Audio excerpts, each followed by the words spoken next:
I prefer the coffee.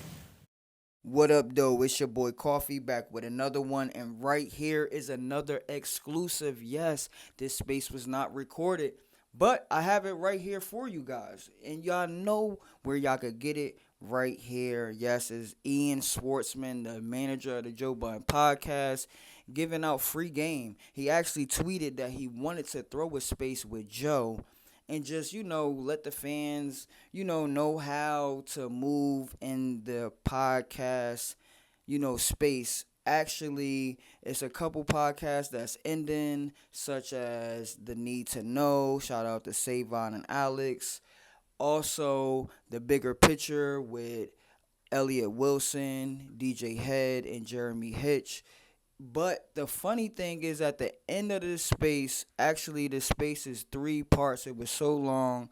But at the end of the third part, you will figure out what's really going on with the bigger picture with Elliot and all of those guys.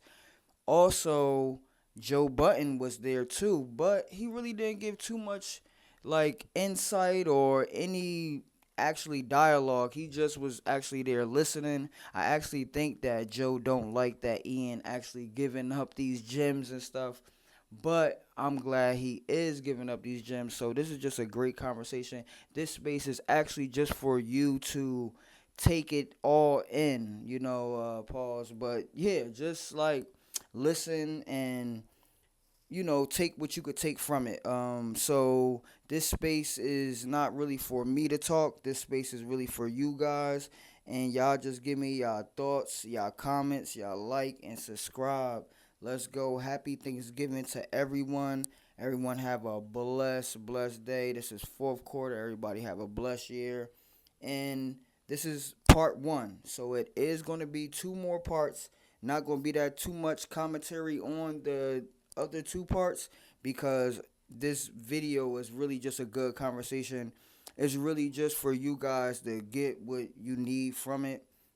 And it's the manager of the Joe Budden podcast is Ian Schwartzman, man.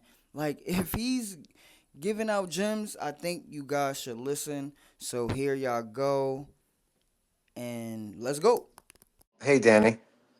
Hey, I would like to be mild mannered, but boy, do I have a ton of opinions, facts, and direction once this all settles down. let's go there now. I mean, I feel like I, we're I, I don't gonna. want no. Listen, I just talked to Joe. I told him to get in here too. I said we may as well just take over your space, but I don't really love the title, but I'll change it. I think you should. I want to get it. I want a continuation on what we started last night. All right, the future of podcasting. You got 45 minutes, man. Let's make it count. Well, I don't have work tomorrow. You No, that's know. when Elliot. That's when People Elliot about to episode be drop. on bullshit tomorrow. It's a wrap. Ain't nobody at work. Oh man. All right.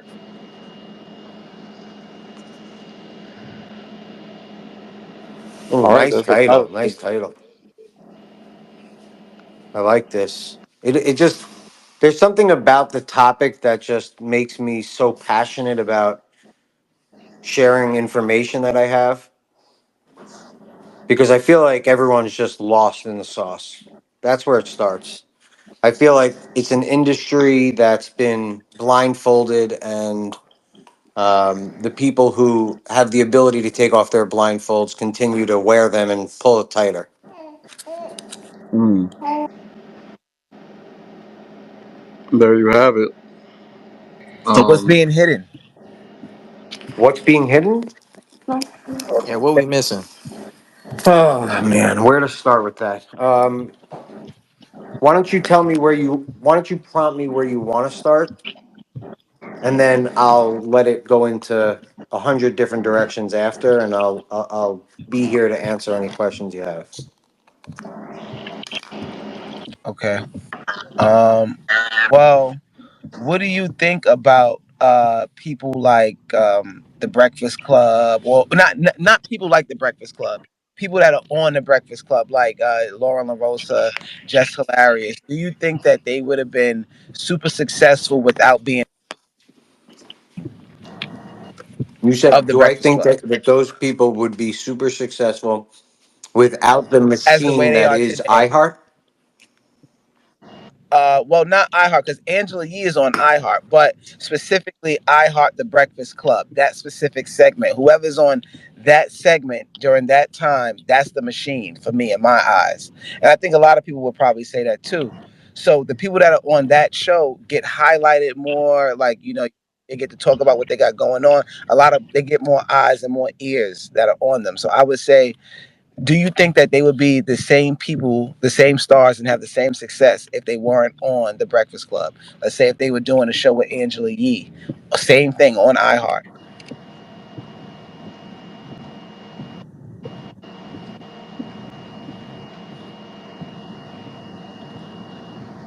Hello, We can y'all hear me? we lost Ian. We lost Ian. Yeah, we can hear you. Uh, I think we lost. Yeah, I Yeah, think Ian have a connection. There you go. Shit, I wanted to ask a question. We me lost the too. buddy. lost them. They made promises. We lost the buddy. I'll tell y'all this, bro. With them going to the show, it most definitely put them in more of a space where people gonna see them every day. They getting broadcasted on the radio. It opened up other opportunities. But Lauren LaRosa, she was at TMZ. We didn't know. Well, I'm not gonna say everybody didn't know her because she probably did have some following over there. But of course, Breakfast Club. Anytime you go sign with a major, you gonna get the gasoline thrown on your fire. But Jess Hilarious was not a media personality. She was a influencer before she went to Hmm. Breakfast Club. So she Yo, wasn't. Urban. She never set out to do media. She didn't build her name from doing media. So it's like she went to a whole nother demographic by going to the Breakfast Club. You get what I'm saying? Hmm. Urban. Her and Lauren LaRosa ain't don't even got the same path. Do you think? God damn, who's that? That's how they are. Danny's I think AC. that's Danny. Danny. No, it's not. No, it's not. Oh, That's Dub. No, it's not. Oh, I'm Damn, Doug. Mm. Damn, dub. nah. So, do you think as from 5 years from now, maybe not even 5 years, 2 years from now, that the streamers are basically collapsing YouTubers, podcasters, as the watch time for Speed and all these guys keep on growing? Do you feel like they're collapsing y'all and putting y'all in y'all early grave? Fuck no. Yeah, Nowhere come Hell on, near. dog. no. Nowhere It, I near, think bro. Two different. podcasting Hold is on. going more to the lane of it's not even broadcasting. this. It's not even the same, bro. Exactly. You watching other men's grass. You gotta focus on your own grass, bro, and Yeah. that shit gonna I grow. think Like oh go streaming ahead. is a whole different lane. When you got boys like Plaque Boy, Kai, Am, all these boys, it's not even in the same length because the content doesn't equal out. Like sitting down recording a video is very different from walking around with a bunch of people around you and a team and production. Like that's a whole movie in itself. So we looking at content very differently. Yeah, I'm gonna let y'all cook, but even that journalism topic was very intriguing.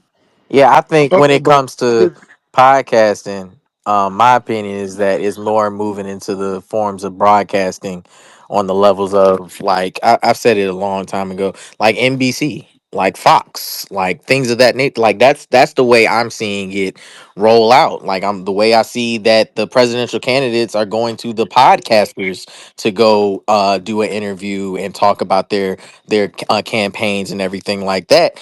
It's going to be consistent. That's consistently going to happen when you have people like Joe Budden, Joe Rogan, Call Me Daddy, this, that, and the third. You know, large broadcasts that can consistently put out content 5 times a week or 1 time a week and garner such a large fan base. I'm looking at them going to the lane of, hey, this we have an entire network just like Joe is doing right now.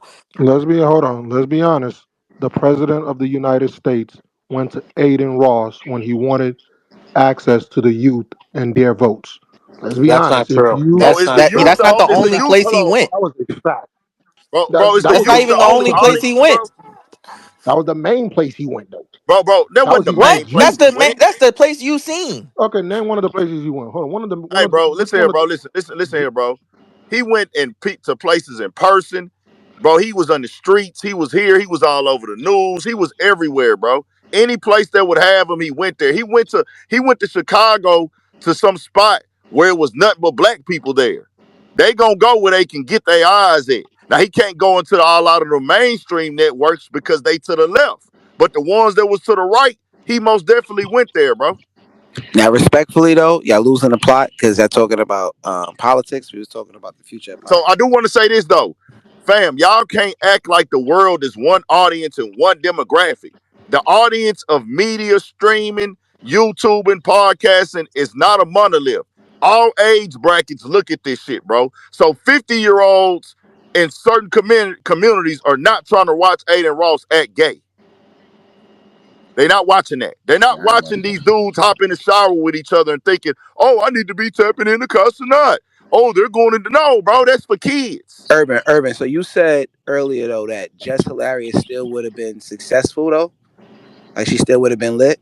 I said, I said she had her following already. All I'm saying is that turned her up. I didn't So let say me. that she would be where she's at today. I don't know where she would have been, but they most definitely threw gasoline on her fire. She got that spot because It's just I gotta reset the stage. I'm sorry, guys. I'm just resetting the stage. Gonna keep Old Faithful up here, Evan and Dub, Reworks, Furious. It feels like it's getting too crowded. We're losing a lot of the space was about to be the future of podcasting. If it's not gonna be that, that's totally fine. Oh, I don't know why I took Caleb down. I'm bring Caleb back up. But I uh I don't know if we're gonna break this down. I don't know if it's gonna really get to it. I'm just going with my old space faithfuls for now. Going till like another 20 so minutes. After that, I'm wrapping up. Ian was supposed to speak more about shit. I think you may have lost your fastball. I think when you came in yesterday, the first time, you had it. Now the fastball's a little bit lost. I'm not gonna I, lie, Ian. I'm with you. This has been.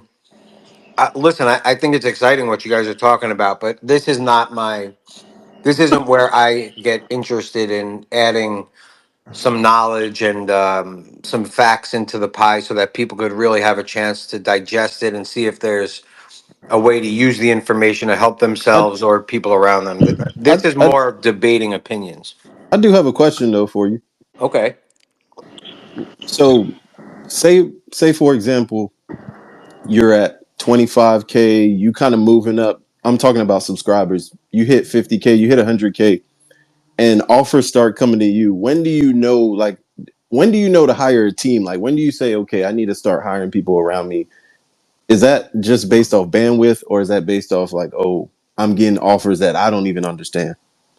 For me, it's always a bandwidth thing.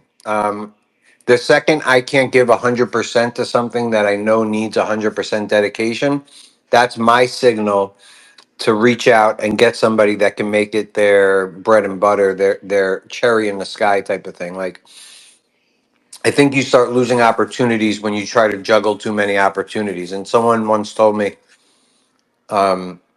when things get good, you could drown in opportunities. And I've tried to keep what we do more boutique than anything. But at every turn, when we want to elevate a certain category, I go out and Joe and I talk and we just look for the best person in that category who we feel like best represents what our goals are and where we're looking to be into the future. So I think it's less about the certain offers and monetary gains you may be looking at and more about what is it that you want to focus on for your business. And then the other things you try to you do your best to encourage the right people to come on and take responsibilities on that you can't.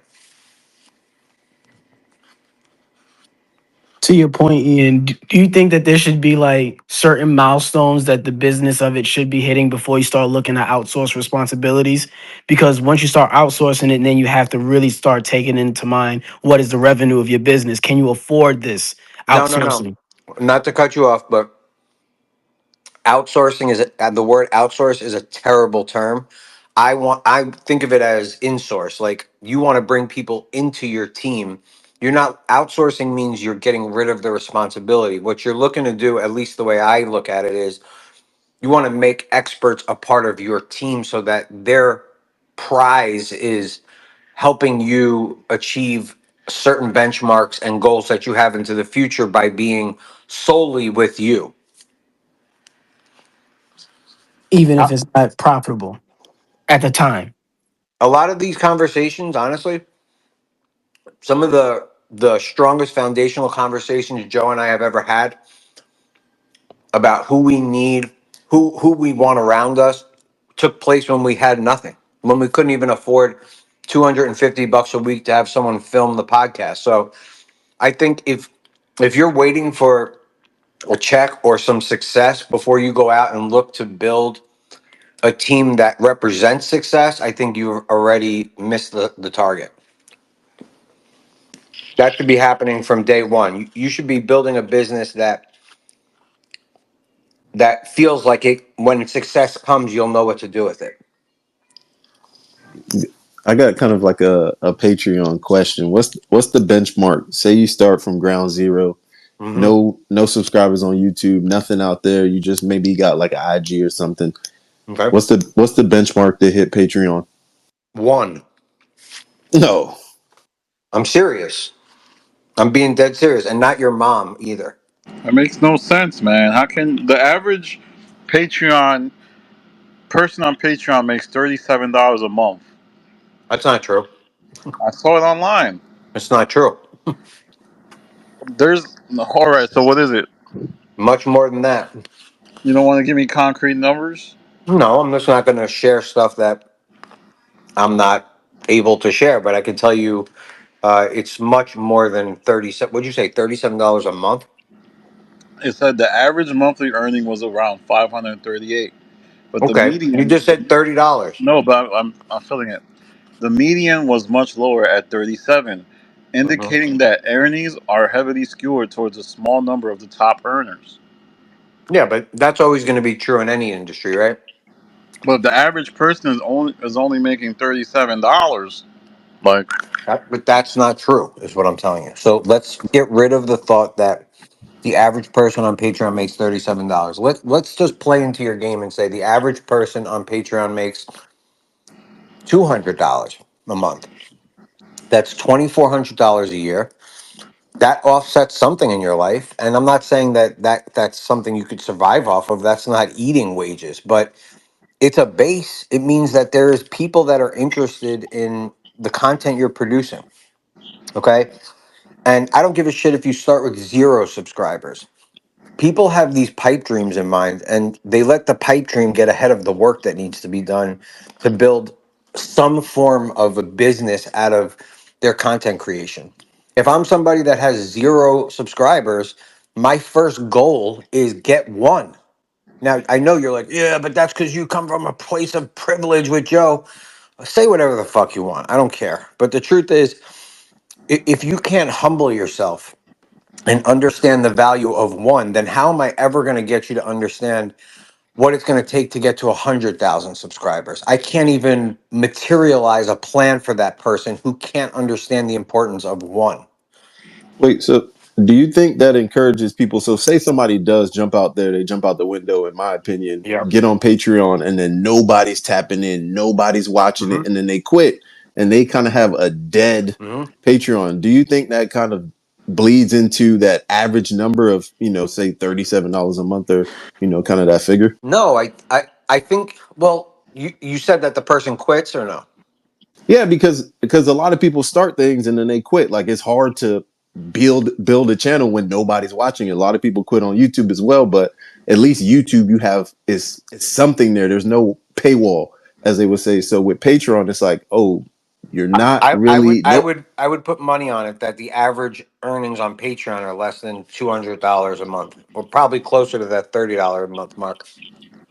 YouTube, you meant? You Yes, said Patreon. YouTube. No, I'm saying I bet you YouTube averages lower, like for the general publisher creator.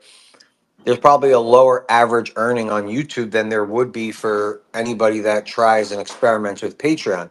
You guys also don't play into the psychology of or are not considering the psychology of what gets put out into the universe. When you say I'm betting on myself, I want you guys to come support my business. I'm taking this shit seriously. YouTube is like passive support. Oh yeah, 100%. Patreon is I'm putting my balls on the table. I'm committed to this so much so that if you want to consume my content, I need $5 a month. And for that $5, here's what you're going to get. I think it sends a different signal to family, friends, fans, unknowing fans, and it's just more powerful. It shows that you're committed in a much more intentional way, and I feel like that's kind of what's missing from this new era of content Yeah, creators, people musicians, don't the whole thing. Hold people on. don't got that. There's too many excuses in front of what you just said for the average. I would say creator in this day and age, like most people gonna try to trauma bond, give you an excuse, and then not create no content on the back of that. So what you just said was very, I guess, stoic in the sense where you got to just put your hard hat on and go to work. But That's all it I don't is, see a man. lot. That's I all it don't see is. a lot of creators doing that. Yeah, but okay, great comment. Now I'm interested. Now tell me why, in your humble opinion, you think that doesn't exist, because I have a lot of opinions about it and I'm concerned. I have more concern than I do opinion. So please tell me why you think people are afraid of putting on their hard hat and getting to work. I mean, that's an easy one. We live in a more coddled society. People can't take critical feedback and not go cry and complain and tell three people. At the end of the day, if you're doing what you really want to do and you kind of getting in the mud, something's gonna come from that. And either you don't have the I guess wherewithal to see the signs to keep building it, Hmm. and you may need to add some people in, or you just don't care enough. And a lot of people just don't care because if you cared, you keep doing that shit. And you care about you doing the things you care about. So we don't got to play games. It's not rocket science. Yep. It's just at the end of the day, you don't really want it that bad, and that's cool. But you don't got a trauma bond. I'm with you. The only thing I want to add to that is I don't think it's as much. I agree with your sentiment, but I don't think it's as much. They don't have it in them. I think we live in a society today where embarrassment trumps vision. A- Mm. And so people are embarrassed to say they have 25 subscribers. Okay. So instead of taking the risk of having to promote a page that only has 25 paying subscribers, they'd rather find a way to hit the algorithm and get 50,000 views, which would make them 5% of what 25 paying subscribers would give them. But their ego is so big. They're so embarrassed of starting somewhere and using that as the trampoline to get to the next phase that they just don't try it at all. I think people's embarrassment gets in front of their ability to see through a vision. They also trying to keep up with the field. If you look out into the field and you see people with these cameras, these setups, these mics, everything looking perfect, you got people on yachts and fast cars, you're gonna try to keep up. And I don't think that's how the content work. You got to be you early out the gate, because if not, people can tell, and it just look kind of weak at the end of the You day. know, one thing Joe used to tell me all the time, which I love and respect him for, is he's like, I never had like this alter ego. I've always been Joe Budden, so that whenever the fame part played a role and got involved,